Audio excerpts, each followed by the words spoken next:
Welcome back to Bien's Kitchen, and today we're making adobo. So today is making like pork adobo, and then adobo means, for Spanish, it means marinade. So but then the Filipino dish adobo is not really a marinade, but it's called marinade because we cook them in soy sauce, and then like the flavors marinate throughout the cooking process. So it's like a slow cook or like stew, not really, yeah.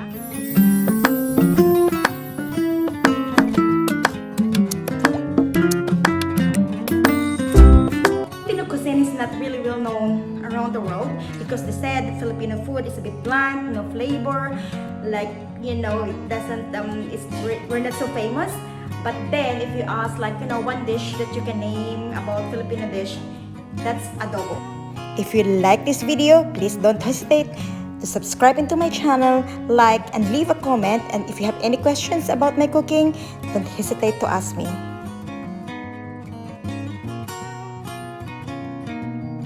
So here are my ingredients. So I have like a pork belly here, about 2 kilos, and I make sure that the pork belly is like mixture of fat and meat. Sometimes the pork belly tends to be very fat, so it's not so good because, like, you know, you also need some meat as well. But then it's not too meaty. You need also fats because the fats make it moist. And then of course I include the skin because the skin creates a gelatinous effect later on. And we have a lot of garlic, so maybe it's 1 bulb of garlic for the 2 kilos of meat, and then 2 big white onions. And of course, it's very, very important that we will have soy sauce, and this one is a Filipino soy sauce called Silver Swan. It's a dark soy sauce. So if you don't find this Silver Swan soy sauce, you can use as an alternative is a dark soy sauce. But then you don't use, if in case you cannot find the dark soy sauce, you can use a light soy sauce or a regular soy sauce, but make sure you don't put salt yet because the light soy sauce is like no color, so you need to put more, but then it's very salty. So with me, for my 2 kilos of meat, I will use like half cup of soy sauce to start with, and we just add on later on if it's the color is not so dark yet. And then of course we have salt, so maybe I will start with like a pinch or 1 teaspoon of salt. And then using brown sugar, I'm using brown sugar because it's also adding color to my cooking. I'm using like 2 tablespoons of brown sugar, and of course black pepper, about 1 teaspoon of black pepper, and vinegar, white vinegar, to bring some acidity into my cooking. So I'm gonna put like 3 tablespoons of vinegar later. If it's too sweet, you add more, and then if it's like too soury, you add more of the brown sugar. And then the next one is ground chili. So this one is a bit spicy, so I'm gonna put like a half a teaspoon of ground chili. And it depends, if you want spicy, you can add on more chili. And then of course I have bay leaves. Bay leaves, I will put like 2 leaves of bay leaves in my cooking. And of course my secret ingredient is Coca-Cola. So this time I'm using a small bottle of Coca-Cola, which is 250 ml of Coca-Cola. I use Coca-Cola to sharpen the flavor and give another dimension to my cooking. And then why Coca-Cola? Because it also helps to soften your cooking. So now I'm browning my pork, and then I'm using a little bit thicker pan, and then so that you can put a lid on as well later on. So we will also, our meat is brown enough now, as you can see. So we're gonna take it out.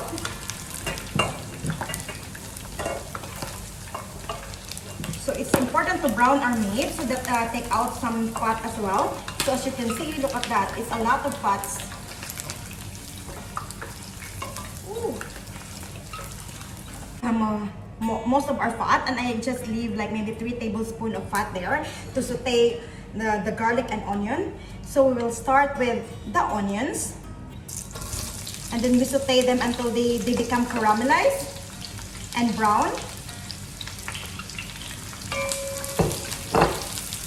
And then with others, it's a, you know, like they do the garlic first, But I always do the onion because onion is really good if they caramelize, and garlic easily burnt.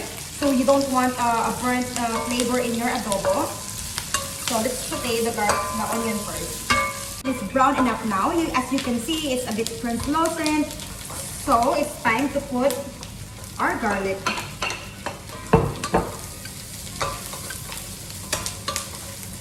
So when you can also smell them, it's like ready, because when the flavor came out and you can smell them already, they are ready. So maybe a minute. Right now, so it means that it's ready now. So we're gonna mix back the belly, mix it, and then time to put the dry ingredients. So let's start with the salt. As I can see, we just put a little bit, and we will just add on later. So it's like 1 teaspoon. And then we have the brown sugar. We start with 1.5 tablespoon of brown sugar, ground chili, as much as this, so it's like 1/2 of teaspoon, and then our bay leaves. I put 2 bay leaves, the pepper,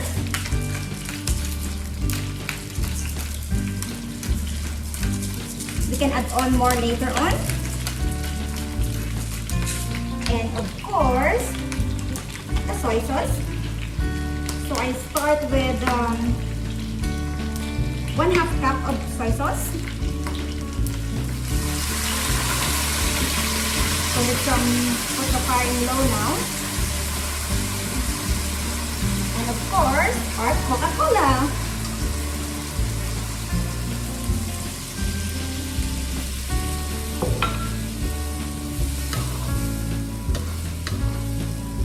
So as you can see, the color is not really dark, so we need darker than that.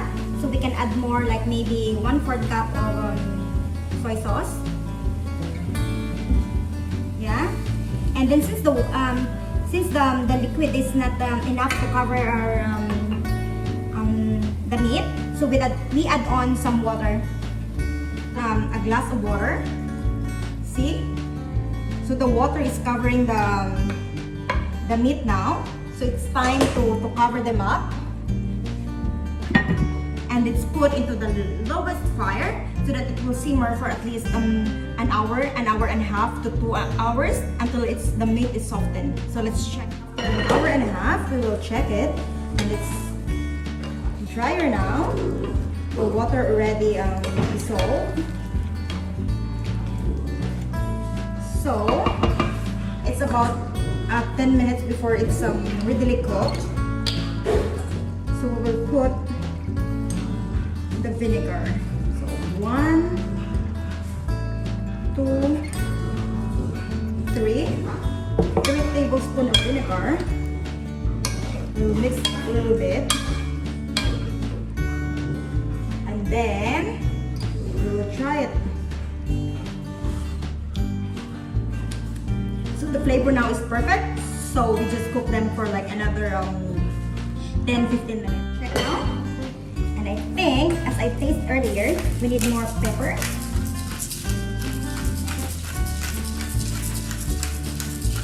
And of course, a little dash more of chili. We mix them.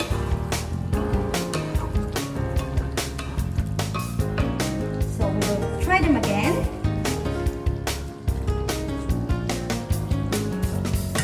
Perfect taste now. There's a hint of sweetness. There's also like a little saltiness, and there's also a little bit of spiciness, and a little vinegar. So all the taste is balanced now, and you can see the consistency. It's very sticky now, and of course we're gonna check, and it's very soft now. So, our pork adobo is ready! This is BM de Lumpines. Please don't forget to subscribe, like, and comment. See you!